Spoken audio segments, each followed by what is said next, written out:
Boco had just returned from the works. Bill and Ben were puzzled. It didn't seem like there was anything wrong with you, Bill said suspiciously. Oh, nothing wrong, smiled Boco. I was given new equipment.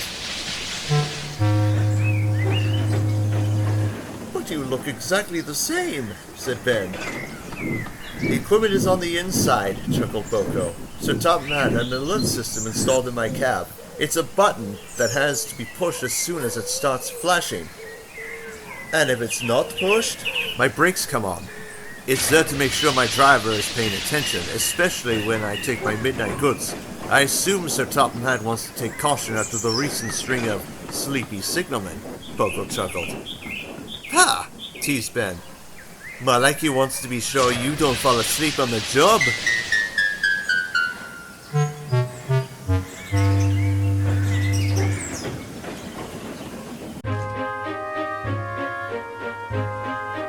Boco's driver was on holiday and a relief man took his place. They had just left with their first train when... What the blazes is that? Cried the driver. The alert system, sir, Boco replied. You have to press it or... Alert system? What rubbish! Scoffed the driver. That's the problem with you newfangled diesels. Too easily distracted. Why, back in my young days, those steamers just kept us busy. You had to be alert, or he was interrupted by the sound of screeching brakes.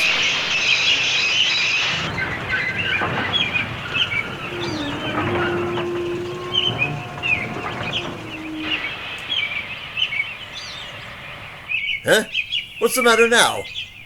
You didn't press the button, scowled Boco.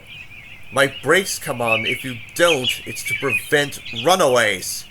Foolery, the driver said. I'll tell you how to stop a runaway. Boco rolled his eyes. This wasn't going to be easy.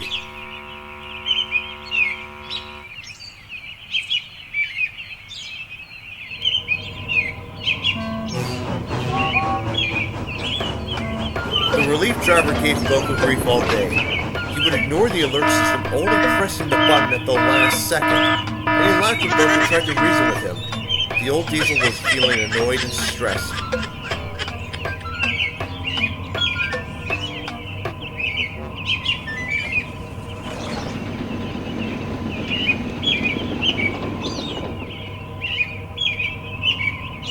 This new driver is impossible, he complained to Derek that night.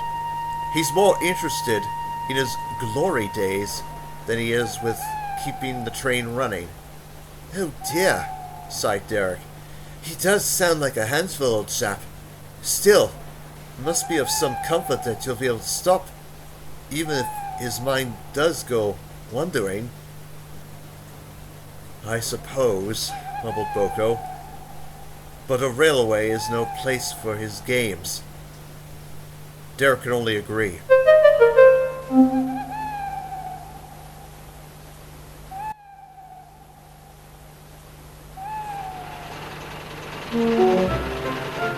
The next evening, Boco took his train to the mainland, and was now bringing trucks back. The night air was still, and thankfully the driver hadn't given much hassle.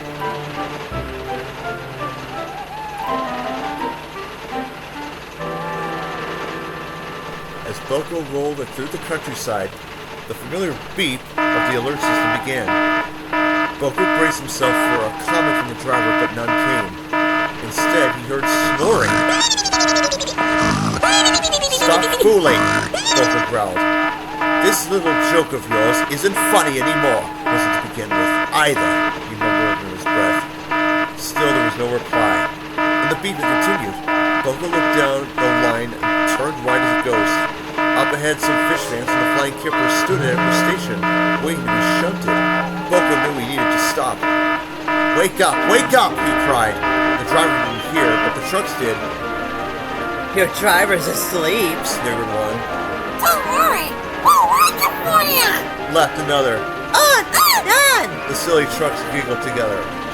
Boco rolled endlessly down the line and closer to the vines. He couldn't bear it. He shut his eyes tight! Suddenly, there was an almighty screeching. Boco's brakes had come on, much to his relief, put all his efforts into halting the train, fighting against the trucks.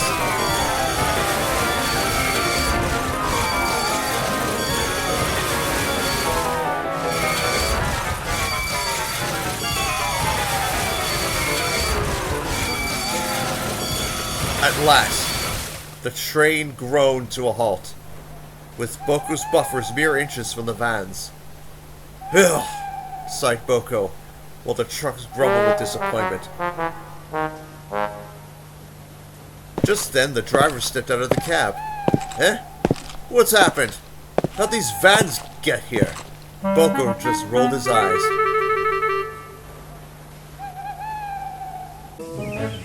Boco's regular driver returned the next day, and immediately adapted to the alert system. Boco was relieved. He never had to worry about being a runaway again.